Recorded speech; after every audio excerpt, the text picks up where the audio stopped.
వ్యాపారం అందరూ చేస్తారు. జనాలు ఏమైతే మాకేంటి, ఎవరేమైపోతే మనకేంటి అంటూ స్వార్థంగా కోట్లకి కోట్లు సంపాదిస్తుంటారు. విలాసంగా బ్రతుకుతుంటారు. కానీ చేసే బిజినెస్ మనకి లాభాలతో పాటు సామాన్యులకు బాసటగా ఉండాలే తప్ప భారం కాకూడదని ఆలోచించే వ్యాపారవేత్తలు రతన్ టాటా గారిలా చాలా అరుదుగా ఉంటారు. అయితే ఈ రోజుల్లో వేల కోట్లు సంపాదించే ఏ వ్యాపారవేత్త అయినా చిన్న ఇంట్లో మామూలు కారులో తిరుగుతూ కనీసం మొబైల్ ఫోన్ కూడా లేకుండా ఉంటాడా అంటే అసంభవం అనే చెప్పాలి. కానీ నేనున్నాను అంటాడు ఓ వ్యాపారవేత్త. ఆయనే శ్రీరామ్ గ్రూప్ వ్యవస్థాపకుడు ఆర్ త్యాగరాజన్. పేరుకు తగ్గట్టే త్యాగశీలి, అడిగిన వాళ్ళకి లేదనకుండా ఇచ్చే మనసు తనది. అయితే జనాలకు శ్రీరామ్ చిట్స్ అంటే తెలిసినంతగా త్యాగరాజన్ పేరు తెలియదు. తాను స్థాపించిన కంపెనీ జనాల నోర్లలో నానింది, కానీ ఆయన మాత్రం తన కార్యాలయానికే పరిమితమయ్యారు. గోరంత చేసి కొండంత ప్రచారం చేసుకునే వాళ్ళలాగా ఆయన ఆడంబరాలకు పోరు.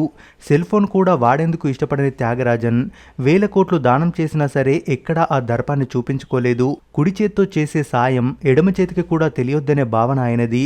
అంతెందుకు, ఏదైనా బిజినెస్ మీటింగ్కి వెళ్తే ఆయన వేసుకునే బట్టలు, వాడే కారును చూసి సెక్యూరిటీ గేట్ దగ్గరే ఆపేసేవారంటేనే అర్థం చేసుకోవచ్చు ఆయన సింప్లిసిటీ ఎలాంటిదో. 4 దశాబ్దాల క్రితం మామూలు పెట్టుబడితో మొదలైన శ్రీరామ్ ఫైనాన్స్ కంపెనీని త్యాగరాజన్ ఇంతింతై వటుడింతై అన్న చందంగా 60,000 కోట్లకు తీసుకెళ్లగలిగారు. ఎందరో ట్రక్కు డ్రైవర్లను యజమానులుగా మార్చారు. ట్రక్కు కొనుగోళ్లకు అప్పిచ్చే సంస్థగా ప్రారంభమైన కంపెనీని వివిధ రంగాలకు విస్తరించారాయన. ప్రస్తుతం శ్రీరామ్ గ్రూప్ 95 లక్షల మంది కస్టమర్లతో దేశంలోనే అతిపెద్ద నాన్ బ్యాంకింగ్ ఫైనాన్షియల్ కార్పొరేషన్ గా ఎదిగింది. అయితే తమిళనాడు రాజధాని చెన్నైకి చెందిన R Thyagarajan New India Assurance కంపెనీలో మేనేజ్మెంట్ ట్రైనీగా తన ఉద్యోగ జీవితాన్ని ప్రారంభించారు. దాదాపు 15 ఏళ్ల పాటు వివిధ హోదాల్లో సదరు ప్రభుత్వ రంగ ఇన్సూరెన్స్ కంపెనీలో పనిచేశారు. ఇండియన్ స్టాటికల్ ఇన్స్టిట్యూట్ నుంచి గణితంతో పాటు మ్యాథమెటిక్స్ స్టాటిక్స్ లోనూ మాస్టర్స్ డిగ్రీ పూర్తి చేసిన ఆయన కొన్నేళ్ల తర్వాత ఆ ఉద్యోగానికి రాజీనామా చేశారు. ప్రజలకు ఉపయోగపడుతూనే తనని ఉన్నతంగా తీసుకెళ్లే వ్యాపారాన్ని ఏర్పాటు చేసే దిశగా అడుగులు వేశారు. అప్పట్లో రుణాలు ఇవ్వాలంటే పెద్ద బ్యాంకులే దిక్కు. అవేమో డబ్బున్న వాళ్ళకే అన్నట్టుగా పేద మధ్యతరగతి వాళ్లను, రైతులను అసలు పట్టించుకునేవే కావు. ఎందుకంటే వాళ్ళ ఆదాయం తక్కువగా ఉంటుంది, పైగా లోన్ ఇస్తే కట్టే పరిస్థితి ఉండదు అనే భావన. పైపెచ్చు త్యాగరాజన్ నివసిస్తున్న చెన్నై చుట్టుపక్కల గ్రామాల ప్రజలు తమ జీవనోపాధి కోసం ట్రాక్టర్లు, ట్రక్కులు, ఇతర వాహనాలు కొనుగోలు చేయడానికి బ్యాంకుల మీద ఆధారపడేవారు. అయితే బ్యాంకులు ప్రజలకు ఎక్కువ వడ్డీలకు రుణాలిచ్చేవి. బ్యాంకు అకౌంట్లు లేని వారికి ఇలాంటి అవకాశం కూడా ఉండేది కాదు. ఇవన్నీ త్యాగరాజన్ను కొత్తగా ఆలోచించేలా చేశాయి. పేదవాళ్లకు ఉపయోగపడని బ్యాంకులు ఎందుకు అనే అంతర్మదనంలో నుండి పొరడు పోసుకుందే శ్రీరామ్ ఫైనాన్స్. చిట్ ఫండ్స్ అని పిలువబడే ఈ సామూహిక పొదుపు పథకం బ్యాంకింగ్ లేని వారికి ఎంతగానో సహాయపడింది. ప్రతి ఒక్క సభ్యుడు నెలవారీ నిర్ణీత మొత్తాన్ని డిపాజిట్ చేస్తారు.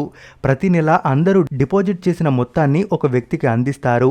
ఈ డబ్బు సదరు వ్యక్తి తన కుటుంబ అవసరాలైన పిల్లల పాఠశాల ఫీజులు కట్టడానికో, వ్యవసాయదారుల వ్యవసాయ పరికరాలు కొనుగోలు చేయడానికో, చిన్న చిన్న వ్యాపారాలు ప్రారంభించడానికి పెట్టుబడిగానో ఉపయోగపడేవి. ఆనాడు ఇలా చిట్ ఫండ్స్ పేరుతో ప్రారంభమైన శ్రీరామ్ ఇప్పుడు 30 కంటే ఎక్కువ కంపెనీల సమూహంగా ఎదిగింది. బయటి బ్యాంకులు ఫైనాన్స్ కంపెనీలలో వడ్డీ రేట్లు 30 నుంచి 35% ఉండగా శ్రీరామ్ ఫైనాన్స్లో 17 నుండి 18%తోనే రుణాలు ఇచ్చేవారు. ఇలా ఇచ్చిన రుణాలను 98% సమయానికే వసూలు చేస్తారు.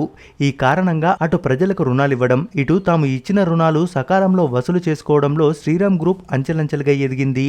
ప్రస్తుతం శ్రీరామ్ ఫైనాన్స్ 23 మిలియన్ల కస్టమర్లకు సేవలు అందిస్తోంది. అయితే ప్రజలకు రుణాలు ఇవ్వడం ఒకెత్తైతే తన దగ్గర పనిచేస్తున్న వారికి జీతాలు ఇవ్వడం మరో ఎత్తు.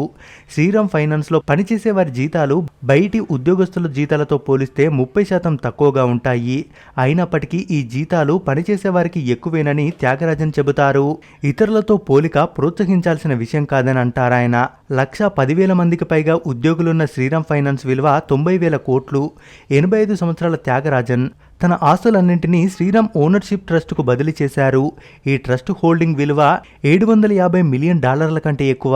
ఇది భారత కరెన్సీలో 6,200 కోట్లు. ఈ మొత్తాన్ని ఈయన తన కంపెనీ ఉద్యోగ సంఘాల కోసం విరాళంగా ఇచ్చేశారు.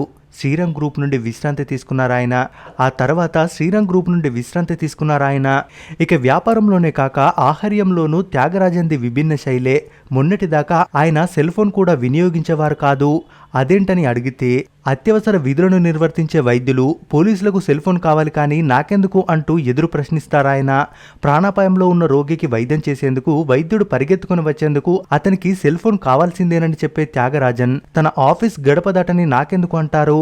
అంతేకాదు ఇప్పటికీ పర్సు కూడా జేబులోనే పెట్టుకునే అలవాటున్న ఆయన 10 రూపాయల నుంచి 50 రూపాయల నోట్లను మాత్రమే వెంట తీసుకెళ్తారు. ప్రస్తుతం త్యాగరాజన్ చాలా సాధారణ జీవితం గడుపుతున్నారు. ఓ చిన్నపాటి ఇంట్లోనే ఉంటున్నారు. ఎక్కడికైనా వెళ్లి రావడానికి ఓ చిన్నపాటి కార్ వాడుతున్నారు.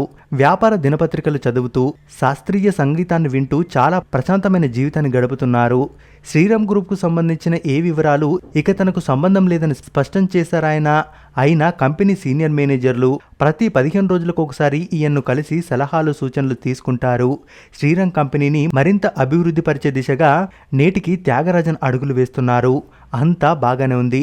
మరి అతని కంపెనీ ఇచ్చే లోన్తో బైకో కారో కొనుక్కున్న వాళ్ళు సమయానికి డబ్బు లేక కట్టకపోతే కలెక్షన్ ఏజెంట్ సిబ్బంది వచ్చి నానా గొడవ చేస్తారు.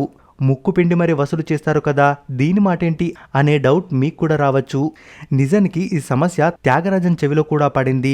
అందుకే ఎవరిని ఇబ్బంది పెట్టకుండా లోన్ రికవరీ చేయాలని హుకుం జారీ చేశారు. ఇది ప్రజల డబ్బు, ప్రజల నమ్మకమే పెట్టుబడిగా మొదలైన కంపెనీ ఇది. కాబట్టి ఏ పరిస్థితుల్లోనైనా ప్రజలకు ఇబ్బందులు కలగజేయొద్దని చెప్పినా సరే నేటికి అది ఆచరణలోకి రాలేదు. ఆయన ఆలోచనలు ఆచరణలోకి వస్తే సామాన్యులకు మరింత మంచి జరుగుతుంది. ఇలా తాను సంపాదించిన ఆస్తిని తన కోసం కాకుండా దారదత్తం చేసి సింపుల్గా బ్రతుకుతున్న ఈయన జీవితం ఎంతో మంది కొత్త వ్యాపారవేత్తలకు ఆదర్శం. త్యాగరాజన్ గురించి మీరేమనుకుంటున్నారో మీ అభిప్రాయాన్ని కామెంట్స్ రూపంలో తెలియజేయండి. మరిన్ని ఇలాంటి వీడియోస్ కోసం మన ఛానల్ని తప్పక సబ్స్క్రైబ్ చేసుకోండి.